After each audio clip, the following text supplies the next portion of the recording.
عید قربان است. خانه ها پر از خوشی، مهمانی و بوی گوشت تازه می شود. اما وقتی در یک روز چند وعده گوشت چرب و زیاد می خوریم، در داخل بدن ما چه اتفاقی می افتد؟ اول یک حقیقت مهم: گوشت دشمن بدن نیست. گوشت مخصوصاً اگر تازه و کم چرب باشد، منبع خوب پروتئین، آهن و ویتامین B12 است.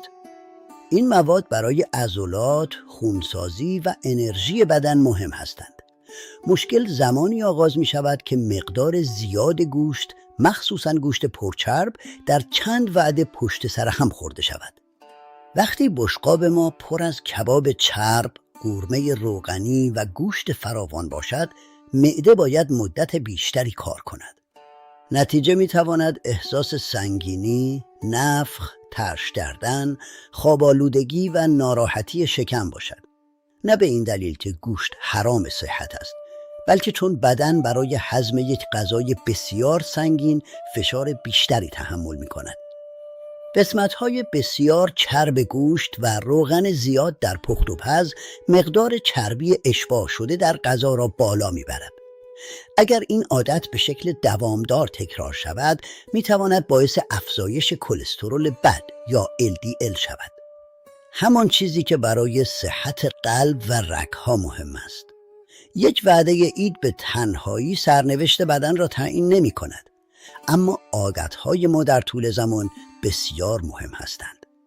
برای بعضی افراد احتیاط بیشتر ضروری است. اگر نقرس یا اسید یوریک بالا دارید، خوردن مقدار زیاد گوشت سرخ و مخصوصاً جگر و گرده می‌تواند خطر حمله دردناک نقرس را بیشتر کند. اگر بیماری گرده دارید یا دکتر برای شما رژیم خاص تعیین کرده است، در عید هم همان برنامه را ادامه دهید. همچنین افراد مبتلا به فشار خون یا بیماری قلبی باید از غذای بسیار شور، بسیار چرب و سرخ شده بیشتر پرهیز کنند. پس چگونه از گوشت قربانی لذت ببریم بدون اینکه بدن را خسته کنیم؟ یک وعده مناسب بسازید. یک مقدار متوسط گوشت کم چرب در کنار سبزیجات یا سالاد، کمی برنج یا نان و آب کافی. چربی نمایان گوشت را جدا کنید.